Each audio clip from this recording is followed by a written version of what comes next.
Eh bien, c'est le bonjour pour parler du Nouveau Testament.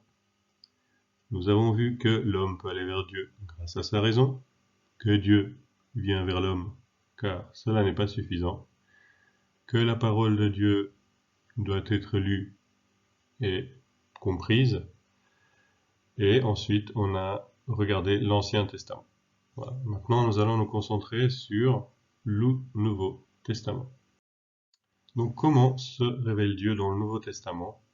Et si on avait déjà vu dans l'Ancien Testament des parties qui montraient que Dieu était probablement un Dieu d'amour, c'était pas forcément ce qui ressortait le plus. Et par contre, dans le Nouveau Testament, c'est clair, c'est le message le plus important. Dieu sauve et Dieu est amour. Eh bien, on va commencer à réfléchir à la révélation du Nouveau Testament à partir de l'Épiphanie. Épiphanie qui veut dire manifestation, hein. Epiphanéa, en grec c'est manifestation. Parfois on parle de théophanie, qui est une manifestation de Dieu. Donc théo c'est théos en grec, c'est Dieu, et phanein c'est apparition, phanos d'ailleurs ça veut dire lumière. Voilà, donc manifestation divine. Et pour l'épiphanie, il y a trois épisodes qui sont importants pour les pères grecs, les pères de l'Église. On a la naissance de Jésus et les mages, hein, où on se rend compte que la promesse qui a été faite d'une nouvelle alliance, elle est là, elle s'accomplit.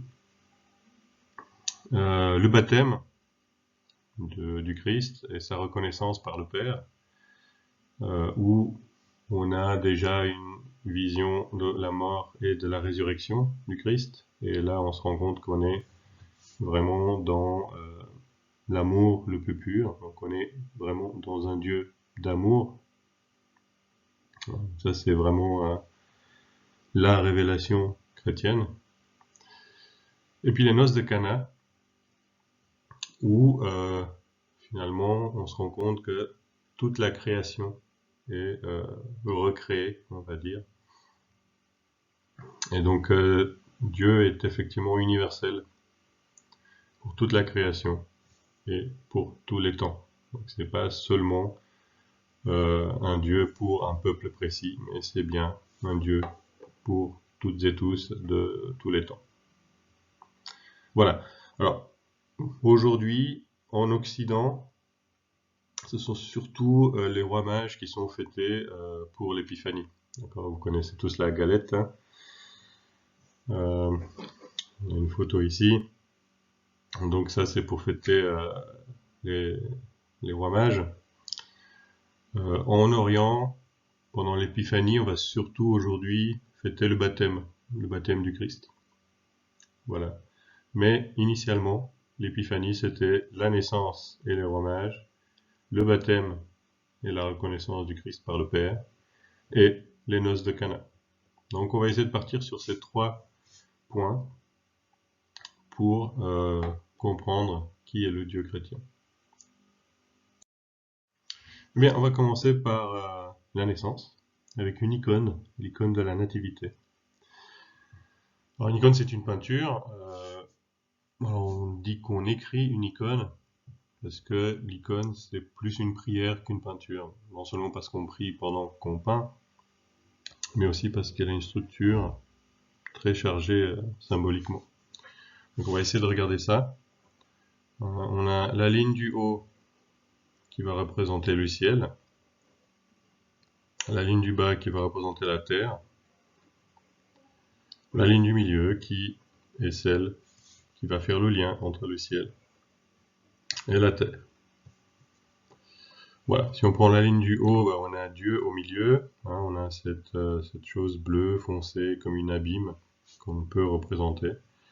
Et puis on a un rayon qui descend, qui se partage en trois parce que Dieu est trinitaire, et dont la deuxième rayon, deuxième personne de la Trinité, descend. en l'enfant qui est ici. L'enfant qui est ici, vous l'aurez deviné, c'est Jésus, à côté de Marie, sa mère, qui est au centre ici, donc c'est ce qui est le plus important. C'est ce qui fera le lien entre le ciel et la terre. À gauche, on a ces trois personnages qui sont les rois mages. À droite, on a les bergers. Et en bas, on a des sages-femmes ici sur la droite. On a Saint Joseph ici à gauche. Et on a le diable ici au milieu qui essaye d'instiller, on va dire, des mauvaises pensées à Saint Joseph. Voilà, et donc si on prend la colonne du milieu, on a Dieu, Jésus et le diable qui sera vaincu. Donc du coup, les rois mages, c'est intéressant parce que ça montre, premièrement, que effectivement le Christ se manifeste à tous. Les rois mages étaient censés venir de Perse, d'Iran, si on veut, actuellement, donc c'était des païens, ils n'étaient pas du tout juifs, etc. Donc on a bien déjà dès maintenant l'ouverture à tout le monde. Voilà, ce sont des gens qui sont prêts à se mettre en marche, hein. Ça fait des semaines qu'ils marchaient pour trouver la source de cette étoile. Des gens qui sont humbles, qui se sont prosternés devant le Christ malgré le fait que c'était des princes, qui ont offert de l'or, de l'encens et de la myrrhe, qui symbolisent la royauté du Christ, et voilà, et qui ont réussi à atteindre leur but, qui est le bonheur. Voilà, donc ce qu'on y voit ici, c'est que Dieu respecte sa promesse. Hein, vous vous rappelez dans la vidéo précédente, on parlait de l'alliance avec David, où Dieu promet à David un sauveur dans sa lignée. Jérémie qui nous parle de la nouvelle alliance, qui sera bien différente de celle de Moïse. Et voilà, et donc finalement Dieu descend lui-même dans le monde, hein, par ces rayons que vous voyez, en Jésus. Donc celui qui est le plus grand se fait le plus petit. Et il naît dans une grotte. C'est toute la beauté, on va dire, du christianisme. Un Dieu incroyablement grand, infini et puissant, qui finalement se fait tout petit pour être à notre service, et qui naît dans une étable, dans une grotte, etc., dans un endroit pauvre.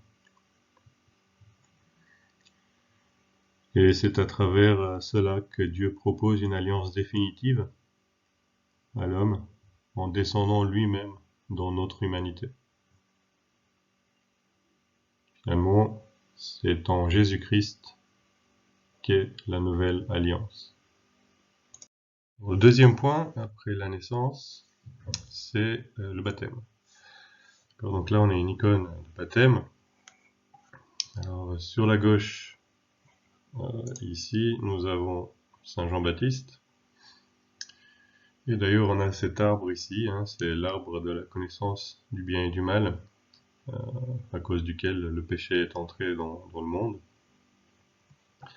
Et de l'autre côté, complètement à droite, nous avons le ciel avec les anges. Et les deux sont séparés, hein. Mais il y a quelqu'un qui est là pour faire le pont, qui est la clé de l'union de ces deux mondes. Là, c'est le Christ au milieu. Et puis on voit évidemment au-dessus qu'il est lié au Père à travers l'Esprit. Et donc Jésus est ici vraiment au centre de tout, puisqu'il est effectivement la clé de la possibilité des hommes, finalement, qui sont à gauche, de pouvoir traverser à droite, au niveau du ciel. Donc il est dans cette rivière, il est celui qui permet le passage, donc le passage à travers l'eau, ça peut certainement vous rappeler l'Ancien Testament, hein, avec le récit de Noé, par exemple, hein, où il a fallu traverser les eaux, la mer Rouge évidemment, fallait traverser les eaux pour aller de l'autre côté. Et ici, c'est le Christ qui rend cette possibilité viable. À travers son baptême, hein, puisque son baptême représente le fait de plonger dans l'eau, représente la mort, et donc aussi la résurrection. Et c'est par la résurrection que nous avons une voie, un chemin pour l'homme, pour qu'il puisse aller vers Dieu. Voilà. Et donc, par ce baptême-là, on est tous d'ailleurs invités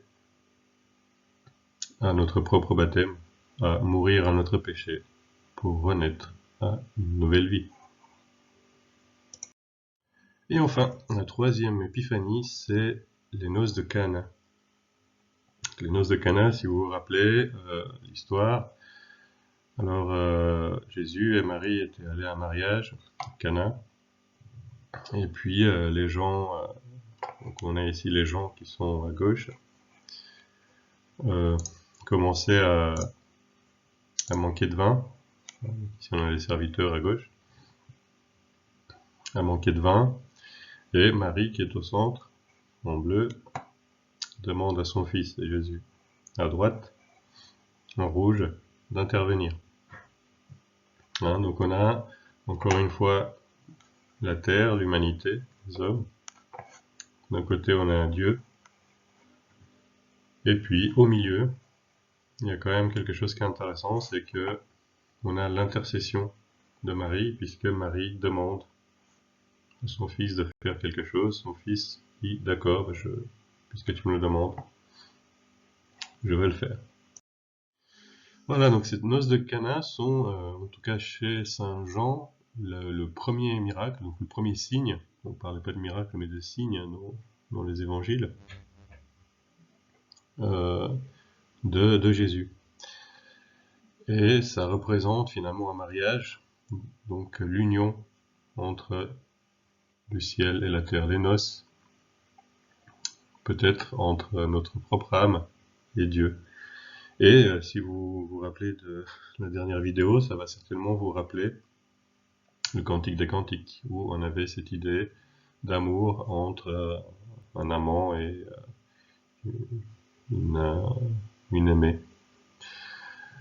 On avait ce désir entre les deux. Et bien ici, ce désir-là est proposé, ce que Dieu propose, c'est un mariage entre lui et nous. Ce sont ce qu'on appelle les noces célestes.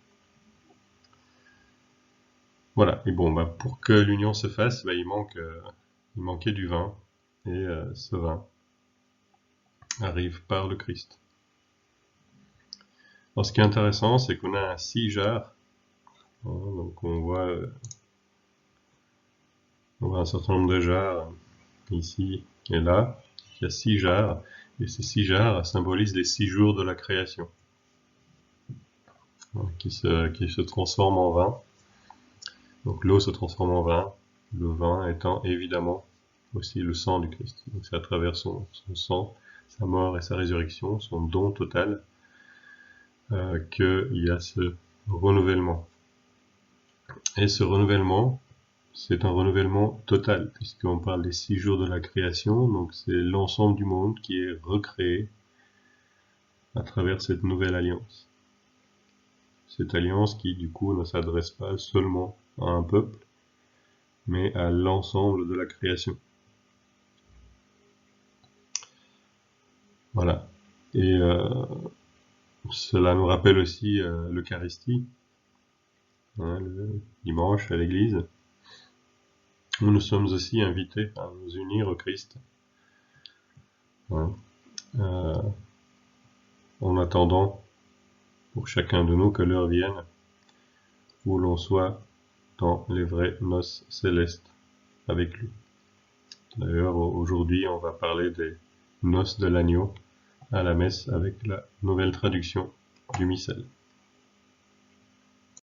Bien, donc pour résumer, l'épiphanie nous montre ces 3 scènes. D'abord, la nativité, où Dieu qui avait promis dans l'Ancien Testament de faire une nouvelle alliance avec les hommes, tient sa promesse à travers la naissance du Christ. Et là, on est devant une alliance qui est vraiment très intime, puisqu'elle se passe à l'intérieur même du Christ, et ultime, puisque Dieu descend lui-même sur terre. On peut pas faire plus comme rapprochement entre Dieu et les hommes. Bien, deuxièmement, avec le baptême, on a le Père qui reconnaît son Fils et qui va préfigurer, c'est-à-dire qui va annoncer sa mort et sa résurrection. Ce don total que le Christ et que donc Dieu a fait pour nous. Comme Jésus lui disait lui-même, il n'y a pas d'amour plus grand que de donner sa vie pour les autres. Or, il a donné sa vie pour nous. On est donc devant un Dieu d'amour, et ça c'est effectivement une énorme nouveauté dans le Nouveau Testament par rapport à l'Ancien. Et troisièmement, avec les noces de Cana, on a Jésus qui est époux,